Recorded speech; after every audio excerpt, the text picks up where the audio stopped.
задача е да го представам следниот учесник, професор доктор Владимир Трајковски од Филозофски факултет од УКИМ Скопје, со тема аутизам и сестринство. Ви благодарам, колешке. Почитувани дами и господа, драги медицински сестри, медицински техничари, стоматолошки сестри, акушерки, навистина ми представува огромна чест и задоволство што сум тука меѓу вас. Ве почитувам сите, ве поздравам сите, но посебно морам да издвојам сестра магистра Гордана Бешлиевска и благодарност за поканата и за тоа што ме врати 37 години назад, бидејќи и јас сум медицински техничар пред да станам доктор по медицина. И имав контакти во моите почетоци кога волонтирав на 2 скопски клиники со доста сестри до ден денеска, нели, многу ми е драго поради тоа. Се извинувам, но ова не е првиот слайд, ако може да го пуштите првиот. Две тешки теми. Професорот Беќаровски, дроги, сега аутизам, веројатно за предручек добар организаторот ни дава добар стимулус. Добро, да се нашалиме малку. Ја одбрав оваа тема бидејќи навистина мислам дека сестрите не се доволно едуцирани, не се ни докторите, бидејќи тука најмалку тројца доктори познавам. Ние на медицински факултет не учевме за аутизам. Тоа е чисто моја, овде скринот на лаптопот не се појавува? Не, добро. Уред, значи, не сме го училе, тоа е моја самоиницијативност на времето, фактички, кога не ме примија на двете клиники скопски, иако волонтирав 3,5 години, излезе место на филозофски, на дефектологија и така почна мојата одисеја. 25 години го работам ова и се надевам дека за овие 17 минути колку што ми ги дадоа ќе успеам нешто да ви пренесам од моето скромно знаење. Значи, аутистичен спектар на нарушување, тоа е најновиот назив од 2013 според DSM-5 класификацијата, представува невроразвојно нарушување кое мора да се јави до 3-та година од животот. Дете кој што се развија нормално до 10 години не може да развие на 10 години аутизам. Тоа претпоставам дека веќе го знаете. Главно е нарушување во социјалната интеракција, во комуникацијата, вербална или невербална, и секако репетитивни шеми на однесување. Она што сакам да ви го потенцирам тука, дека аутизмот е голем ментално здравствен проблем на светско ниво, па и во Македонија, пред се. Аутизмот представува сериозен социјално-медицински проблем и тука особено потенцирам, иако во моментот и нема представници од Министерството за здравство, но мислам дека не сите влади, и леви и десни, не го сваќаат сериозно овој проблем. Аутизмот представува образовен проблем, ова е многу битно за моите студенти дефектолози идни. Она што исто така е многу загрижувачко дека има епидемиски размери, тоа ќе го видите на еден од следните слайдови, и според Македонското научно здружение за аутизам, каде што сум јас председател, сметам дека треба да биде национален здравствен приоритет. Што представува, што влегува во овој чадор? Кои 4 ентитети? До 2013 имаше уште еден, ред синдромот, но тој е исфрлен. Канеровиот аутизам, опишан уште во 1943 од Лео Канер, тој е оној јадров аутизам. Сега ќе ми простите ако не го користам најновиот термин за да скратам во времето, и некој аутистичен спектар на нарушување се мисли на сите овие 4 состојби тука. Втората состојба е первазивни развојни нарушувања неспецифицирани на друг начин или атипичен аутизам го нарекуваме. Третата е Аспергер и најтешката состојба е Childhood Disintegrative Disorder или детското дезинтегративно нарушување, кое што представува, значи, најтешка клиничка форма од сите овие 4. Одиме натаму да видиме некои факти, можеби некои ви се познати, можеби не. Сега малце и брейнсторминг на стартот. Значи, она што мора да го расчистиме, дека тоа е доживотна состојба, некаде можеме да сториме многу кај полесните форми, некаде, за жал, и покрај нашата напорна работа во третманот и рехабилитацијата, многу малку оди напредокот. Тоа се оние најтешки случаи кои што немаат говор, кои што имаат IQ многу низок и така натаму. поевноста кажавме, во првите 3 години имаме возрастни луѓе, особено во западниот свет, кои што на 40 години разбираат дека биле аутистични. Цел живот биле малку чудни, поинакви од другите, повлечени во себе, интровертни, да кажам, немале, ако биле машки, немале многу девојки во текот на животот или обратно. И на 40 години, да речеме, тој ја добива диагнозата. Не значи дека на 40 години тој бил аутизам, него не бил ни свесен или не била свесна. За жал, на машкиот род, тој е 4 пати почест од кај женските, 4:1 некаде односот, во однос на девојчињата. Се работи за невролошка дисфункција, јас сега немам време нели да завлегувам во детали во невропатологијата. Она што е значено и како човек што предава хумана генетика, главно е генетската предиспозиција со коефициент на наследност околу 90%. Од сите невропсихијатриски нарушувања, дури од шизофренијата, има повисок коефициент на наследност. Клиничката слика е спектрална, оди од најлесна форма, со нормален IQ и така натаму, со лесно функционирање во општеството, со лесна адаптабилност, до многу низок IQ, односно со длабока интелектуална попреченост, кој што претпоставувате дека и во прогнозата ќе бидат најтешки случаи. Околу 40% од децата, за жал, имаат мутизам или алалија, не можат да зборуваат, и колку да се обидувате со логопеди, со разни биомедицински третмани, кога доаѓаат кај мене, зашто ја давам консултативни услуги во 2 приватни центри во Скопје, им кажувам, до 7 години ако детето прозбори, тогаш е окей. Обично не можете да добиете говор на 15 години, например. Да не зборува до 15-та година, тешко ќе го добиете говор. Значи до 7 години, кога нели се созреваат сите центарот за мозок комплетно, кога созрева. Околу 25 до 30% започнуваат да зборуваат околу првата година или до 18-тиот месец, но потоа, заради некаков надворешен инсулт, доаѓа до регресивна форма на аутизам и тоа е можно.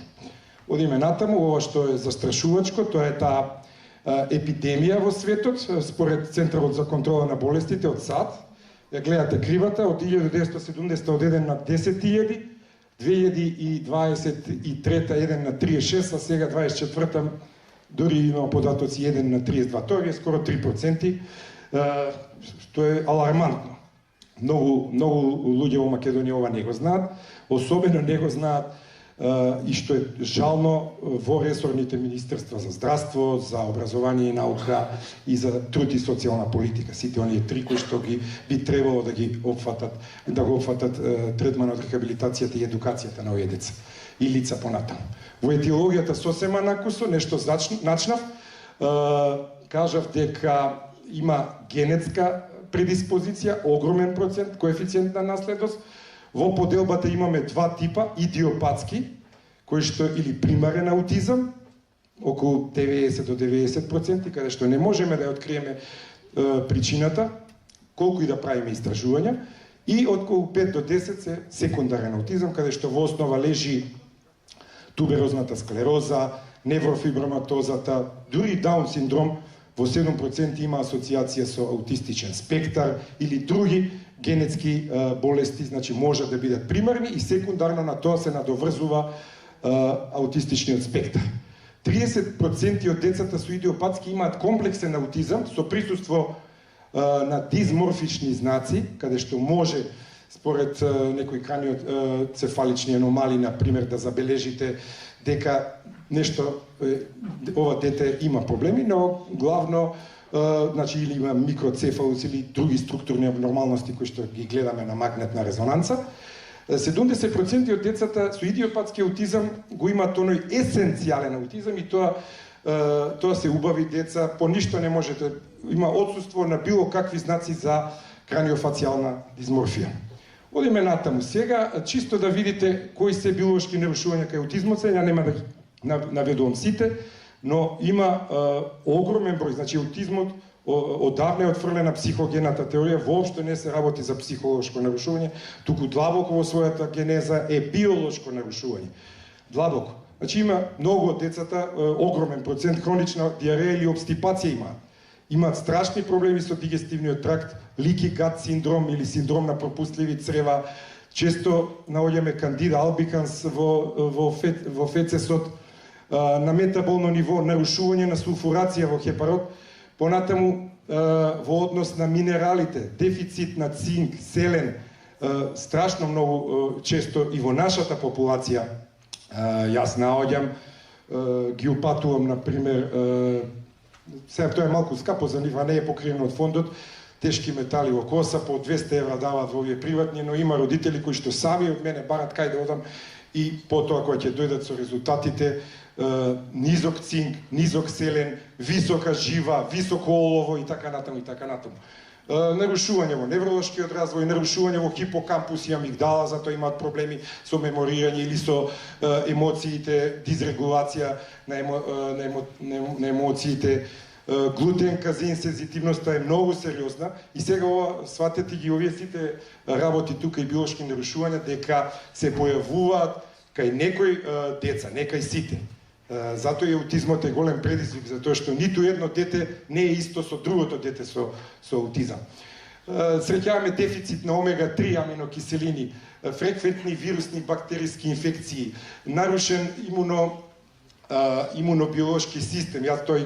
Ние го докажавме тоа во мојата докторска теза, која што работев на Институтот за имунобиологија и хумана генетика на Медицински факултет. Автоимуноста, потврдивме доста американски автори дека има огромен процент на автоимуни нарушувања и го докажавме преку имуноглобулини и така натаму. IgG4 подкласата беше повисока отколку кај контролната популација и така натаму. Епилептични напади имаат околу 30 до 35%. Кои се разликите во кои области од другите невротипични деца ги имаат децата со аутизам? Кажав, социјална комуникација и социјална интеракција, социјална имагинација и флексибилност, не знаат да ги играат игрите кобожемски и преправање, така што флексибилност на нивната мисла е многу имаат ригидна, да кажеме, мисла, ограничени и повторливи интереси со стереотипи, со движење на рацете, со нишкање, рокинг, така наречен, клацкање на телото, со главата напред-назад, безброј пати во текот на денот. Исто така ограничени модели на однесување со едно рестриктивно и инсистираат секогаш да одат, например, по иста патека до училиште. И она што многу малку и доктори го знаат, тоа се намалените или зголемените сензорни, имаат комплетни нарушувања, ќе видиме на следните слайдови, во сензориката. Или одат во хипо, или во хипер сензибилност. Извинувам, добро. Следниот слайд сака да ви прикаже како лицата со аутизам ги доживуваат разликите во социјалната комуникација со другите лица и начинот кој ова влие на една личност може да варира и да се вклучи разликата во употребата на разбирањето. Значи, процесирањето на говорот е проблематично, рецептивниот говор им е многу слаб, не го разбират вие, понекогаш колку и да им зборите, особено не разбираат ако говорите со долги реченици, тоа не можат да го разберат. Исто така проблемите во јазичната синтакса, гестот, говорот на телото исто така не го разбираат, body language, тонот на гласот, често пати на нив им е монотон. И она што е исто така голем сериозен проблем и пошто може да се диагностицира, тоа е слабиот контакт очи со очи. Ќе дојдат кај мене родители и ќе каже има контакт со очи, а детето ве погледнало половина од секунда. Половина од секунда, тоа не е квалитетен, значи треба да има најмалку 2 секунди да го задржи контактот очи со очи за да кажете дека е тоа квалитетен контакт. Она што загрижува, нели, што вие како сестри, повеќето од вас тука, треба да го знаете, тоа се коморбидните состојби и тоа се широка палета од сите органски системи, има коморбидни состојби. Најпроблематично е што до 75% имаат интелектуална попреченост, постаро, нели, ментална ретардација, но ние веќе не го користиме одамна тој термин на Институтот за специјална едукација и рехабилитација. Турет синдром е коморбидна состојба, претпоставам дека го знаете. Често имаат дуална диагноза аутизам и АДХД и тука некогаш многу грешат, некои доктори ќе му даде диагноза АДХД, а не го гледа аутизмот во позадина. Симптоми на анксиозност страшно многу, до панични напади кај децата или возрастните лица, и за епилепсија кажав некаде 30, по некои автори 35%. Тоа се потешките случаи кога има и епилепсија, затоа што мора да ја сузбиват епилепсијата со антиепилептици. И затоа што епилепсијата дополнително го штетува мозокот и дополнително врши регресија на развојот. Други коморбидни состојби, астма, алергии, екземи, често среќаваме инфекции, отитис медија, супуратива во средното уво, па често пијат антибиотици, со тоа влегуваат во циркулус вициозус, бидејќи оштетуваат цревната флора и прават лики гат синдром. Главоболки честино не знаат да ви кажат дека ги боли главата, не знаат да експримираат болка, проблеми во сензорното процесирање и чести нарушувања во исхраната со инсистирање на јадење на еднообразна храна. Тоа е голем проблем за родителите. Невролошките нарушувања се доста чести исто така. Во 5 до 10%, според некои автори оди и до 13%, среќаваме и хромозомски нарушувања, некои ги наведов, од генопатиите, од хромозомопатиите Даун го спомнав, Прадер-Вили, Ангелман или Енджелман синдром, сите тие хромозомски нарушувања можат секундарно да се надоврзе аутизмот. Сега овде да видиме кои се тие невообичаени сензорни одговори. Од сите 7 сетила можат да бидат засегнати, значи тактилно, хипер да бидат сензитивни или хипосензитивни, вестибуларните, проприоцептивните, визуелните, аудитивните, олфакторните и густативните рецептори. Одиме понатаму, како ова би влијаело на секојдневниот живот на едно дете или лице со аутизам, негативно и позитивно. Значи имаат сензорна радост од одредени бои, некои ги привлекуваат и тука се чувствуваат радосни. Сетилна радост од чувство на одредени материјали, потикнување. Она што сакам да го истакнам, тоа е намалената сензитивност за болка. И малку да се надоврзам на колегата Беќаровски. Значи, они имаат покачен ендорфински систем. Они имаат покачен им прагот на болка, колку да ја удрат главата од зид, и исто дете на иста возраст, невротипично ќе урлика, а детево со аутизам не пушта никаква, не прикажува никаква болка, затоа што имаат... Сега таа теорија е друга, нема да ви објаснувам, но кај многу од децата имаат покачени ендорфини во целот. Чувствителноста на осветлување во продавници може да им смета, лајт шоу, реклами. Некои деца не сакаат одредени бои, има деца не сакаат жолта боја никако да видат, тоа ги вознемирува. Тешкоти околу бучниот сообраќај, не може да се толерираат одредени мириси, дури парфеми, затоа дефектолозите кога работат со детето, ја на младиве им кажувам да не ставаат од женски пол сигурно многу парфеми, затоа што тоа го иритира и може дури да го доведе до предизвикувачко однесување, challenging behavior, до тантруми детето, а да не знае зошто ги има тоа тантруми, а ги има заради парфемот на колешката дефектолог која што работи со него. Често стануваат вознемирени и анксиозни кога има гужва на автобуски станици, на железнички, митинзи разни и така натаму, и пречувствителност на допир. Многу од децата едноставно не сакаат да бидат гушкани дури и од нивната мајка и татко. И тоа треба да го знаат родителите, значи некои, не сите, повторно ќе кажам, не генерализирајте, значи не сакаат многу да ги гушкате, да ги стегате, некои сакаат, некои не. Одиме натаму, диагнозата. Таа е доста комплексна, неедноставна и нема биохемиски маркер со кој што може вие да детектирате дека детето има аутизам. Главно се работи на обсервација, искуство, как се обсервира каков е однесувањето, дали има говор, нема говор, каква е социјалната интеракција, дали ве гледа со очи или не ве гледа и ред други работи, сега да не идам во детали. Се прават генетски испитувања кои некогаш може нешто да значат, друг пат ништо не мора да значат. Често пати не добиваме никаков позитивен генетски наод, а сепак детето има аутизам, така што не мора секаде да правите генетски испитувања.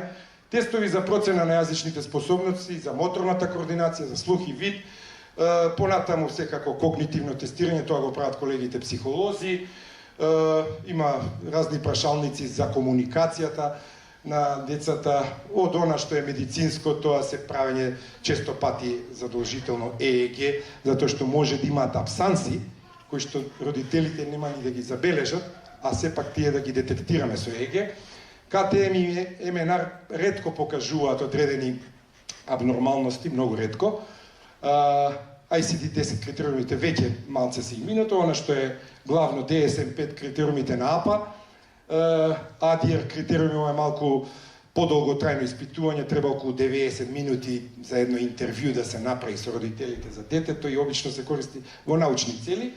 ADOS, DISCO, CARS тестот, обично јас го употребувам, тоа е за детектирање на степенот на тежината на клиничка слика, каде што според поените ги делиме на лесна форма, умерена и тешка форма на аутистичен спектар. Она што може да го диагностицира медицинската сестра дека може да забележи нарушена вербална комуникација поврзана со една намалена способност за читање и на говорот на телото, веќе го спомнав тоа. Треба медицинските сестри да знаат и техничари дека има зголемен ризик од повреда кај овие деца. Исто така, ако, например, одите на летување со група, порано, нели, Црвен крст, сега не знам дали уште, па доктор мора да има, па сестра и така натаму, огромна опасност има од давење, зашто тие немаат чувство за опасност, или може да го прегази, он не може ни да процени возилото кое му доаѓа, може да го прегази на улица, така да тоа мора да се внимава. Во адолесцентниот период, особено кај оние со Аспергер синдром, тука би сакал да ви укажам, мора да внимавате на коморбидитетот депресија и зголемена можност за суициди. Значи, тука одредена популација на младинци мора да примаат во консултација со психијатар, се разбира, антипсихотична терапија, антидепресиви и така натаму, затоа што постои опасност од суицид. Може медицинската сестра да ја забележи нарушената социјална реакција. Треба да бидете свесни дека има недостаток на знаење во семејството или оние што се старатели на децата со аутизам и еден неефикасен терапевски режим кој што е поврзан особено во нашето општество со големи економски тешкоти кои што чине во Америка. Сега тоа него ни стави во слайдови, но има правено студии, доживотното лекување, ги чини американците по $3 милиони, например, по дете, ама од друга страна, па ако не го третирате, уште повеќе го чини општеството. Значи, ако го оставите така, како билка, без никаков третман, уште е поскапо детето за едно општество. Тоа важи и за Македонија, ние не сме исклучок надвор од САД. Сега диференцијална диагноза, ова може би ќе биде интересно. Не треба да го помешаме со јадровата интелектуална попреченост, со развојна дисфазија. Често добивам диагнози развојна дисфазија, иако се гледа дека се работи за класичен аутизам, АДХД во диференцијална диагноза, шизофренијата. Порано кога го почнав докторатот и кога се јавував, тоа е 99-та година, се јавам по центрите за социјална, бидејќи ми треба случај, и се јавам во Крушево и вика, што е тоа аутизам? Вика, шизофренија. Значи, тотално незнаење кај стручните профили. Сега, дали беше таа социјален работник, што ми одговори, дали беше психолог, не завлегувам, но имаше, сега мислам дека е малку поинаку. Селективниот мутизам може да дојде во диференцијална диагностика, депресијата, тешките сензорни оштетувања, слушно оштетување на слух, вид и секако има посебен тип на нарушување на сензорна интеграција и тука мора да се биде внимателен да не го крстиме секое дете дека има аутизам, затоа што постојат деца кои што имаат само сензорни нарушувања, но тоа не е аутизам, бидејќи ги немаат другите симптоми. Кој учествува во третманот, се разбира, детски психијатар, развоен педијатар, детски невролог, психолог, дефектолог и тука секако и медицинската сестра. Родителите им е потребна огромна психосоцијална поддршка и сето тоа би вклучило една ефективна грижа од тој мултидисциплинарен тим. Видови на третман, само таксативно ќе ви ги наведам, иако постојат и многу други. Овде ги набројав најчестите, тоа е бихевиоралната терапија, терапија на однесување представена со АБА, која што е златен стандард во третманот, но која што чини јадници долари во сат. За жал кај нас не се спроведува едукација, таа спроведуваат дефектолозите преку ТИЧ програмата, која што ТИЧ исто така има приучени дефектолози, вежбање на социјални вештини. Ние имавме доста проекти околу ова и може да се симне еден прирачник, например, за наставниците и за родителите од нашата веб страница за како да се работи со дете. Например, треба вие детето од 5-16 години да го научите како треба да плати во продавница и тоа е се механички кај нив научено и дека треба да му вратат кусор, например. Логопедска терапија, физикална терапија, окупациона терапија, психосоцијална, кажав, музикотерапијата има огромен благопријатен ефект кај многу од децата. Терапија со држење, дневна животна терапија и секако биомедицинскиот третман кој што дава одлична основа за сите овие претходно, значи со високи дози на витамини, минерали, она се што недостасува и има позитивни резултати, но не дека ќе го излечиме аутизмот, туку дека ќе подобриме многу од клиничките симптоми. Како може да помогне медицинската сестра? Клучно е да биде свесна за аутизмот, дека постои околу нас и дека расте преваленцијата и дека тие различно се развиваат од невротипичните деца. Треба да го прашате лицето со аутизам или оние негователи кои што за основните карактеристики на нивното дете, или да се побара совет од други, како да се однесувате, да имате разбирање.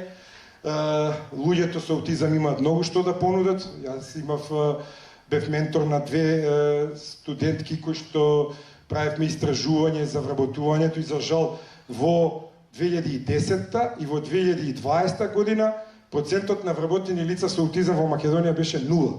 Значи никаков напредок од 2010 до 2020 година. Бидејќи работодавачите сметат дека овие немаат потенцијал, но напротив има професии кои што се со повторување репетитивни, каде што тие можат да ви бидат подобри работници и од едно невротипично лице. Мора да имате вие како сестри разбирање за луѓето со аутизам и треба исто така да размислите како може да ја прилагодите околината, особено кога имаат предизвикувачко однесување, дека треба да се однесе на тивко, на потивко, често пати тоа им смета галамата, да се намали бучавата или да се отиде во просторија со пригушено светло, ова, например, на некои деца, ова светлина би им сметала. Исто така треба да го прилагодите вашиот стил на комуникација кон нив. Не може исто да се однесувате кон лице со аутизам и кон невротипично лице кој ќе ви дојде во болница, клиника, амбуланта и така натаму. Сега, исто така ова е значено за сестрите, треба да се развие еден план за индивидуална нега. Кога станува збор за медицинската грижа за лицата со аутистичен спектар, секако дека е потребно сеопфатно анализирање и индивидуализиран пристап. Не можеме кон сите исто. Развивањето на ефективен план за нега ќе вклучи една точна проценка на состојбата, процена на социјална интеракција, на комуникацијата, кои се специфичните потреби на детето. Ова ќе вклучи наблюдување и документирање на нивните социјални интеракции, комуникацијски способности, дали имаат повторувачки однесувања или немаат и дали воопшто имаат предизвикувачко однесување, кое што исто така треба да се третира. Со стекнување на темелно разбирање за сите овие работи и за уникатната презентација на аутистичниот спектар, медицинските сестри можат да идентификуваат сите оние области каде што треба да дадат подршка и во самата интервенција. Инаку, космека интервенцијата, таа мора да биде рана интервенција, подразбира уште од 18-тиот месец вие да почнете да работите со детето. А кај нас сум добил деца на 7 години кои што уште не знаат дека е аутизам нивното дете.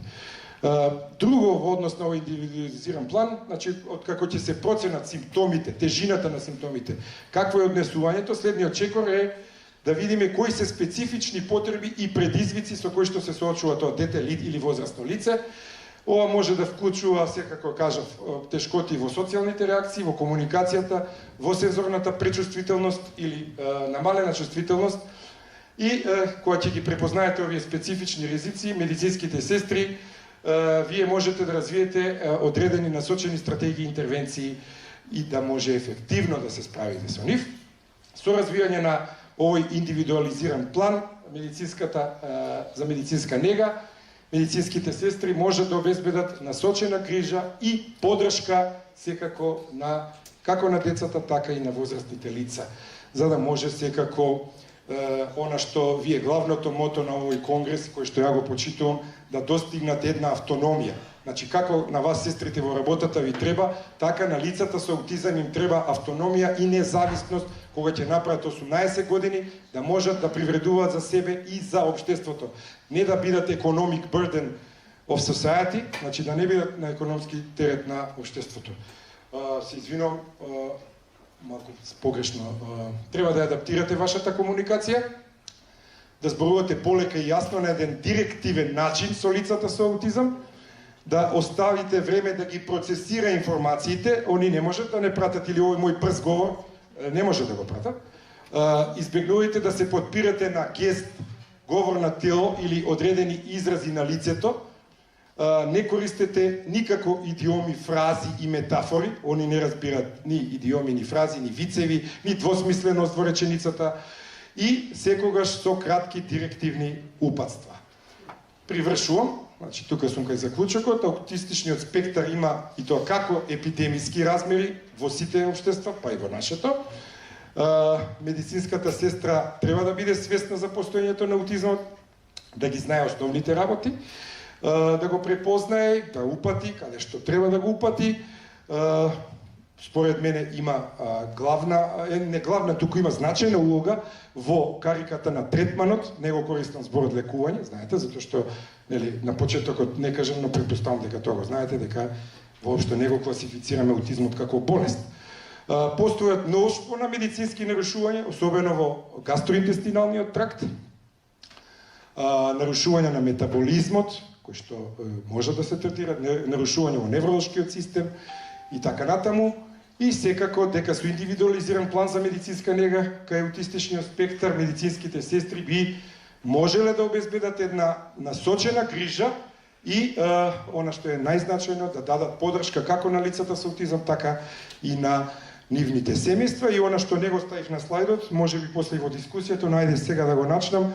Според мене, сега може ќе кажете овој си ја тера водата на својата воденица, но според мене треба да има некаков предмет и треба да има и факултет. Вчера што го начнавте тоа во дискусијата, во панел дискусијата, бидејќи имам доста контакти во Словенија, сум на Алма Матер визитинг професор, тој е еден приватен универзитет во Марибор.